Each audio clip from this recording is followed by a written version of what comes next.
오늘은 1년에 우리가 함께 보내는 어린이 주일입니다. 그래서 오늘 어린이들과 함께 예배 드리는데요.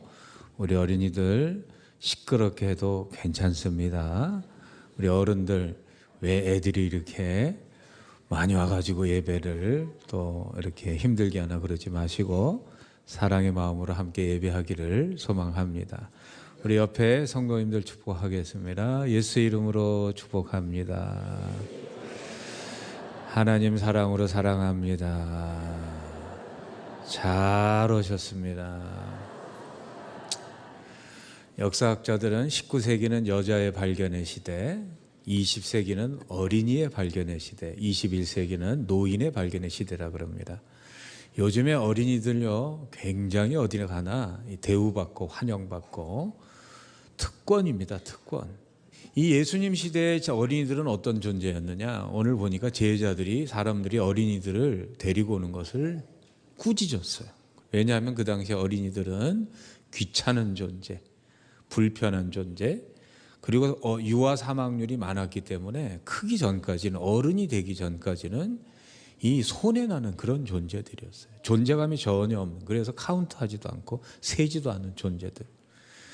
이 제자들이 이 어린아이들, 청소년들이 예수님께 나오는 것을 막은 정도가 아니야. 아니 원천봉쇄를 해서 아예 못 나오게 했어요. 그랬더니 예수님께서 어떻게 하셨냐면 분노하셨어요. 막 그 화를 막 이렇게 우리처럼 화를 내신 게 아니고 마음에 아주 너무 아픈 가슴으로 상한 심령으로 제자들에게 그러지 말라 그랬어요. 그러면서 이 어린이들은 천국에 가면 VIP, 어디 가나 very important person이라 그러잖아요. 천국의 가장 VIP들이 우리 어린이들이다. 그러면서 어린이들을 축복하셨어요. 아마 우리 대한민국의 어린이들은 어떻게 살까? OECD 국가 중에서 우리 어린이 청소년들 뭐라고 대답했을까요? 우리나라는요, 우리가 몇 등일까요? 우리나라 사람들은요 1등 좋아합니다. 앞에서 1등 하든지 뒤에서 1등 하든지. 우리 어린이들 청소년들 행복지수가 OECD 국가 중에 꼴찌예요. 꼴찌.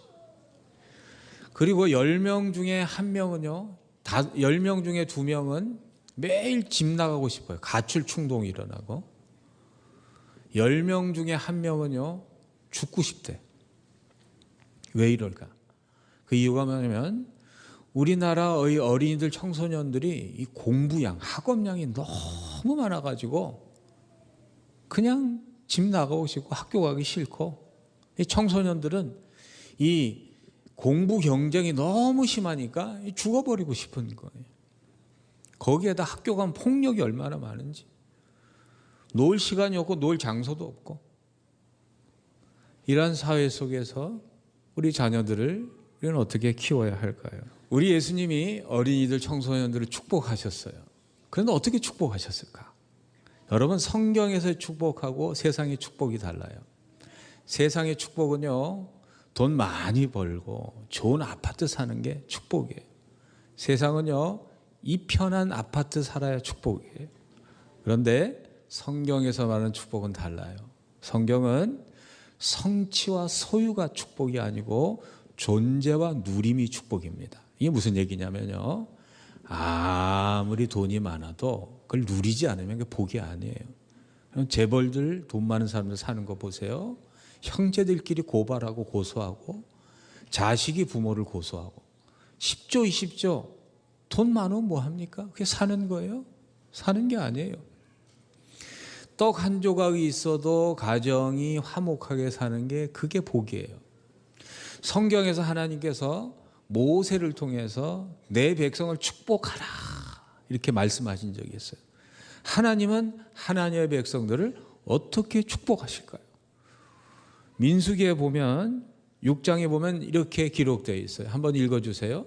여호와께서 모세에게 말씀하여 이르시되 아론과 그의 아들들에게 말하여 이르기를 너희는 이스라엘 자손을 위하여 이렇게 축복하여 이르되 여호와는 내게 복을 주시고 너를 지키시기를 원하며 여호와는 그의 얼굴을 내게 비추사 은혜 베푸시기를 원하며 여호와는 그 얼굴을 내게로 향하여 드사 평강 주시기를 원하노라 할지니라. 성경에서 가장 중요시하는 축복은 세 가지예요. 첫째는 보호, 두 번째는 은혜, 세 번째는 평강.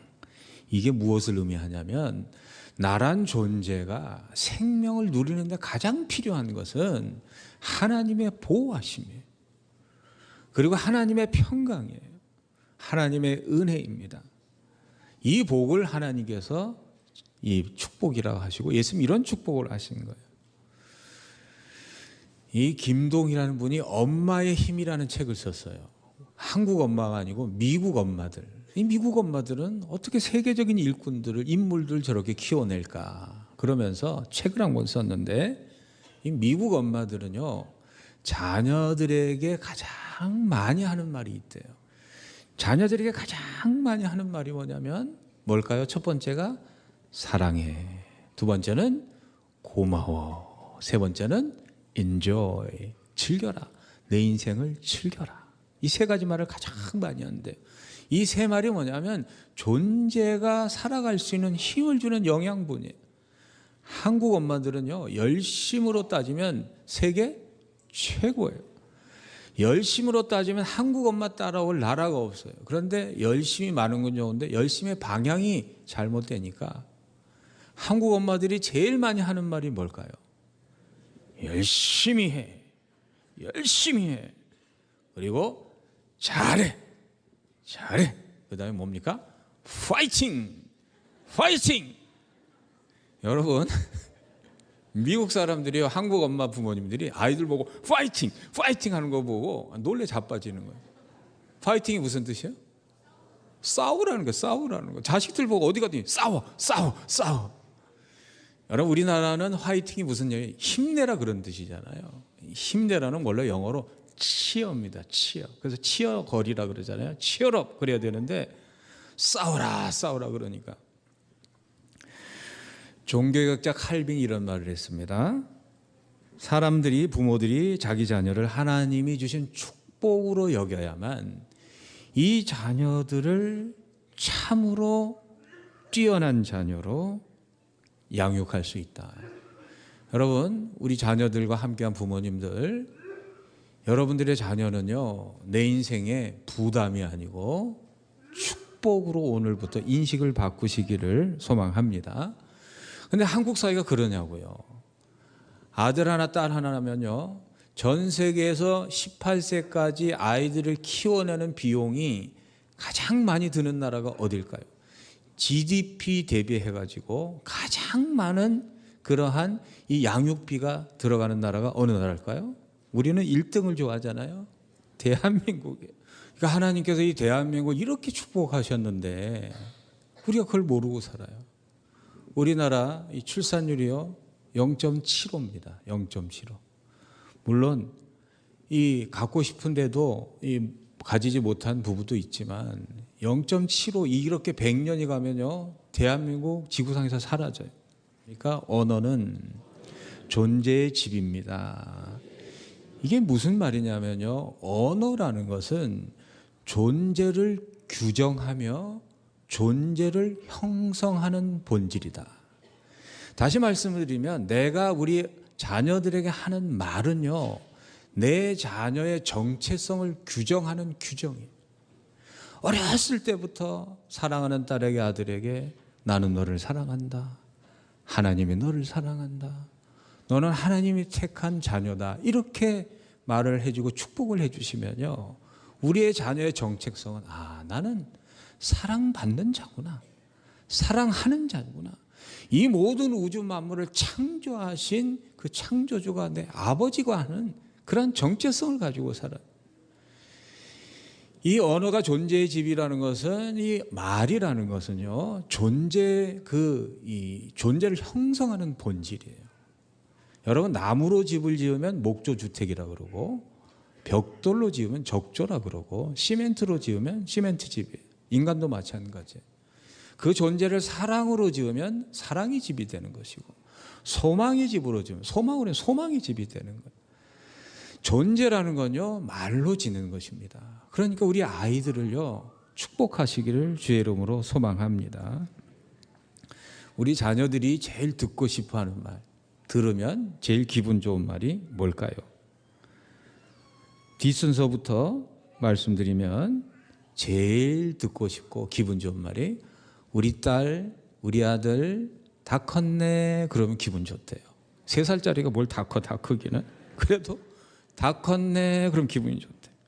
그 다음에 좀 실수해도 괜찮아 우리 아들 할 수 있어 그러면 기분이 좋대. 그 다음에 좋은 건요, 오늘 실컷 놀아 실컷 놀아 그러면 방방 뜨고 난리가 난다. 그 다음에 2등이 뭐냐, 2등이 뭘까요? 용돈 줄까? 난리가 난대요, 난리가. 그런데 1등은 뭐냐면요, 우리 자녀들이 제일 듣고 싶어하는 말은 아빠 엄마가 너를 사랑해, 그 말을 제일 듣고 싶어한대. 제일 듣기 싫은 말, 나중에 뭐가 되려고 그러냐, 몇 번을 말해야 알았느냐, 너는 누굴 닮아서 그렇게 생각이 없냐. 누굴 닮았겠어요? 네 친구 반만 닮아라. 비교하는 것. 제일 듣기 싫은 1위 뭘까요? 공부 좀 해라. 공부 좀. 우리 김창옥 교수님이 칭찬에 대해서 강의하신 적이 있어요. 거기 보면 칭찬이 뭐냐, 우리 딸이 100점을 맞아가지고 들어왔어요. 우리 아들이 1등을 해가지고 왔어요. 그럼 부모들은 어떻게 칭찬합니까? 보통 뭐라 그래요? 우리 딸 잘했어 그런다. 근데 이 잘했어라는 말은 칭찬이 아니고 평가래요. 평가. 그건 개한테 하는 소리래요. 개한테 대고 손 올려, 손 딱 올리면 잘했어, 잘했어. 내 기준을 가지고 평가하는 게 잘했어. 그건 칭찬이 아니래요. 좀 더 양식 있는 부모는요, 어이고 우리 딸 고생했네, 수고했네, 이거는요 칭찬이 아니래요. 사장님이 부하 직원에게 하는 말이래요. 그럼 진짜 칭찬이 뭐냐? 칭찬은요 감탄하고 놀라는 거래요. 사랑하는 자녀들이 무언가 해내면 잘했다 평가하지 않고 수고했다 그렇게 하는 게 아니고 그 존재 자체를 놀라워해 주는 거래요. 우리 아이들이요 걷다가 걸어가는 것만 봐도 우리 부모님은 어땠어요? 얼마나 놀라워. 우리 딸이 걷네 걷네 걷네. 지금도 걷고 있는데 한 번도 감탄하지 않아요. 걷는 게 뭐 그렇게 대단하다고. 에? 진짜 칭찬은 뭐냐, 그 존재 자체를 놀랍고 감탄해 주는 거예요. 우와, 이야, 이게 뭐예요? 존재 자체를 감탄해 주고 존재 자체를 놀라워해 주는 거예요. 공부 잘하기만 하는 것, 잘하면 칭찬해 주고 못하면 내 아들 아닙니까? 칭찬해 주시길 바랍니다. 어떻게 해야 되느냐, 한국 부모들은요, 아빠 내가 대학 합격했어 그러면 너 지금부터 시작이야, 건방 떨지 마, 겸손해, 이러지 마시고 어떻게 그렇게 좀 해주세요. 1년에 한 번씩 꼭 우리 부모님과 자녀들과 함께 읽고 싶은 시가 하나 있어요. 도로시 롤트라는 분이 쓴 사는 것을 배우는 아이들이라는 시가 있어요. 우리 하나하나 한 절 한번 같이 읽어보실까요? 어린이들은 사는 것을 배웁니다. 만약 어린이가 나무람 속에서 자라면 비난을 배웁니다. 만약 어린이가 적개심 속에서 자라면 싸우는 것을 배웁니다. 만약 어린이가 비웃음 속에서 자라면 부끄러움을 배웁니다. 만약 어린이가 수치 속에서 자라면 죄의식을 배웁니다. 만약 어린이가 관대 속에서 자라면 신뢰를 배웁니다. 만약 어린이가 격려 속에서 자라면 고마움을 배웁니다. 만약 어린이가 공평함 속에서 자라면 정의를 배웁니다. 만약 어린이가 보호 속에서 자라면 믿음을 배웁니다. 만약 어린이가 인정 속에서 자라면 자기 자신을 좋아하는 것을 배웁니다. 만약 어린이가 받아들임과 우정 속에서 자라면 세상에서 사랑을 배웁니다. 이렇게 꼭 어린이를 축복해 주시기를 부탁을 드립니다. 우리 어린이 청소년들에게 줄 수 있는 최고의 축복은요, 축복의 말입니다. 왜냐하면 언어는 존재의 집이기 때문에. 그리고 두 번째 간단하게 말씀드리고 싶은 축복은 뭐냐? 잠언 22장 6절에 보면 같이 읽어보겠습니다. 마땅히 행할 길을 아이에게 가르치라. 그리하면 늙어도 그것을 떠나지 아니하리라. 3살 버릇이 80까지 가는 거예요. 그러니까 아이들이 3살 되기 이전에 좋은 것을 가르쳐 놓고 청소년기에 좋은 것을 가르쳐 놓으면요, 이 아이들이 평생 행복한 존재로 사는 거예요. 조사를 해보니까 이 어른 기독교인의 85%가 유년기 때, 청소년기 때 괜찮아요. 더 소리 내요. 그때 이 예수님을 믿은 사람들이 85%가. 여러분, 아이들에게 가르쳐야 할 가장 중요한 2가지가 있어요. 성경 전체를 통틀어서 딱 2가지만 잘 가르치시면 돼요. 그게 뭔 줄 아세요? 그거 알고 싶으세요? 알고 싶으시죠? 그러면 마태복음 22장 37절에서 39절 우리 같이 읽어보겠습니다. 예수께서 이르시되 내 마음을 다하고 목숨을 다하고 뜻을 다하여 주 너의 하나님을 사랑하라 하셨으니 이것이 크고 첫째 되는 계명이요 둘째도 그와 같으니 내 이웃을 내 자신같이 사랑하라. 자녀들에게 줄 수 있는 최고의 축복은요, 2가지 사랑을 그 자녀들의 영혼에, 심령에, 그 혼에 새겨주는 일인 줄로 믿으시기를 바랍니다. 왜냐하면 신명기 5장 10절에 보면 하나님을 사랑하는 자에게 천대의 복을 주신다 그랬어요. 내가 아무리 자녀를 아무리 축복한들 천대를 복 있게 살 수 있게 하겠습니까? 그러나 하나님을 사랑하게 되면요, 이 모든 우주 만물을 창조하시고 다스리는 창조주 하나님이 여러분의 자녀들을 천대까지 돌보신다고 약속하셨습니다. 자녀를 가장 축복할 수 있는 길은 하나님을 사랑하는 자녀로 키우는 겁니다. 2번째는 뭐냐? 이웃을 내 몸처럼 사랑하는 게 가장 자녀를 잘 키우는 거예요.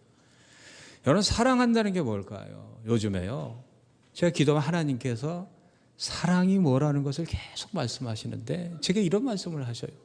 사랑이라는 것은 존재를 수단으로 보지 않고 목적으로 보는 게 사랑이란다. 이렇게 말씀하세요. 예를 들면 하나님을 사랑한다면 하나님을 이용해서 너의 인생의 욕망을 실현하는 게 아니고 하나님 존재 자체를 사랑하는 거예요.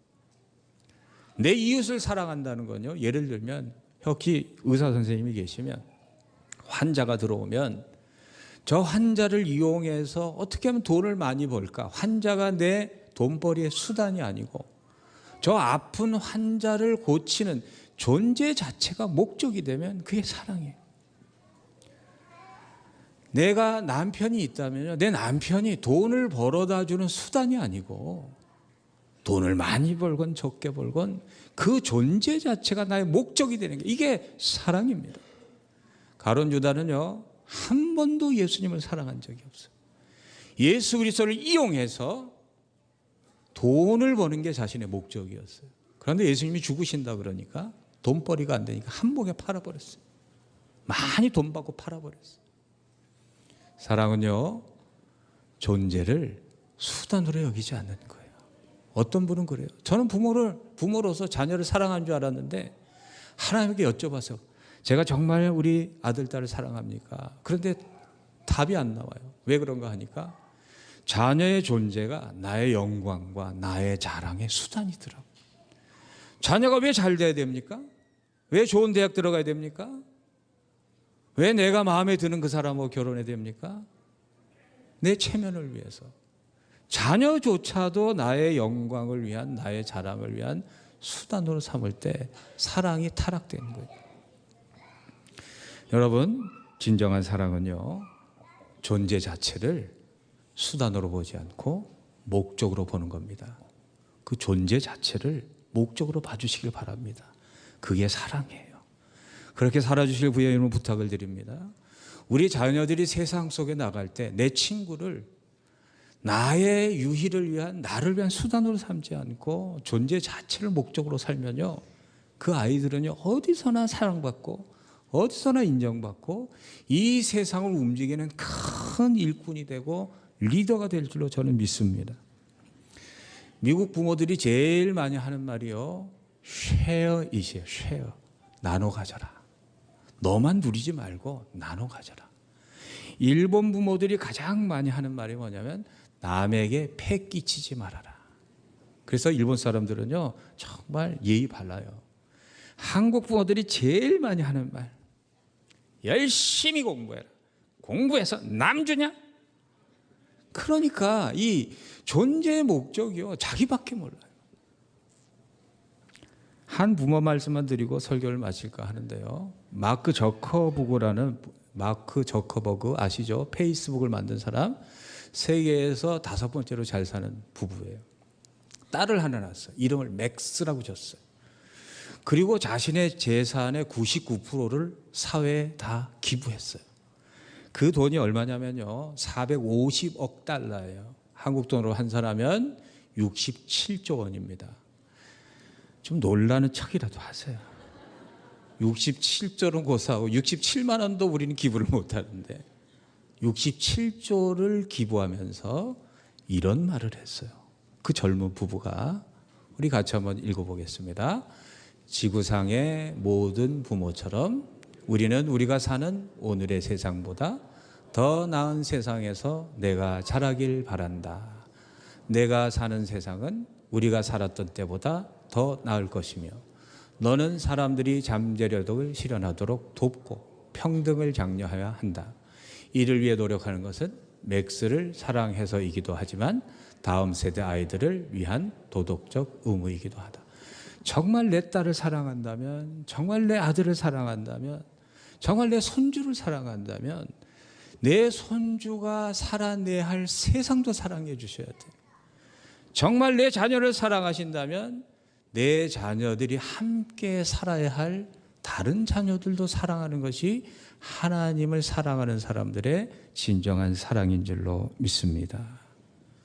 우리 마천세월의 교회는요 그러한 사랑이 넘치는 부모, 성도들로 가득 찬 교회 될 수 있기를 기도하고 소망합니다.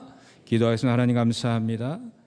어린이 주일을 맞이해서 우리 예수님께서 그토록 VIP로 생각했던 우리 어린이 청소년들 존재 자체를 우리가 기뻐하고 존재 자체를 감탄하고 존재 자체를 사랑하는 하나님에 속한 참된 믿음의 부모들, 어른들 되게 하여 주시옵소서.